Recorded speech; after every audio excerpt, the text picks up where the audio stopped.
ನೀವೇ ಹೊಡಿಸಿದ್ದು ನೀವೇ ಕಲಿಸ್ತಿರೋದು ಅಂತ ಸರ್. ನೋಡ್ರಿ,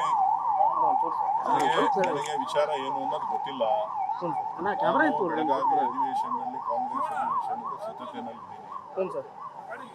ಏನು ನೀವು ಹೇಳ್ತಾ ಇದ್ದೀರಿ, ಬಹುಶಃ ಮುನಿರತ್ನಮ್ಮವರು ಕಾಂಗ್ರೆಸ್ ಕಾರ್ಯಕರ್ತರಿಗೆ ಕೊಲೆ ಬೆದರಿಕೆ ಆಗ್ತಾ ಇದ್ದಾರೆ ಅಂತ ಹೇಳಿ ನನಗೆ ವರದಿ ಬಂದಿದೆ. ಸೊ ಅವರೇ ಗುಂಡಾಗಳನ್ನ ಬಿಟ್ಟು ಈ ರೀತಿ ಗಲಾಟೆ ಮಾಡಿಸಿ ನನ್ನ ಮೇಲೆ ಆರೋಪ ಹೊರಿಸುವಂತ ಪ್ರಯತ್ನವನ್ನ ಮಾಡ್ತಾ ಇದ್ದಾರೆ. ಸೊ ಅವರ ವ್ಯಕ್ತಿತ್ವ ಏನು ಅನ್ನೋದು ಇಡೀ ರಾಜ್ಯದ ಜನಕ್ಕೆ ಗೊತ್ತಿದೆ.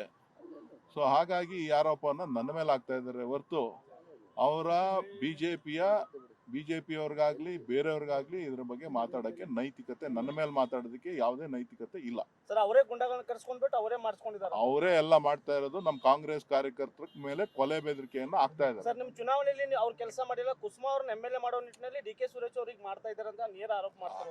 ಅದೆಲ್ಲ ಬೆಂಗಳೂರು ಬಂದ್ಮೇಲೆ ಮಾತಾಡ್ತೀನಿ ಅಂತ ಹೇಳಿ ಅವ್ರಿಗೆ. ಯಾರಿಗೆ MLA ಗೆ ಬೆಂಗಳೂರಿಗೆ ಬಂದ್ಮೇಲೆ ಮಾತಾಡ್ತೀನಿ ಅಂತ ಹೇಳಿ.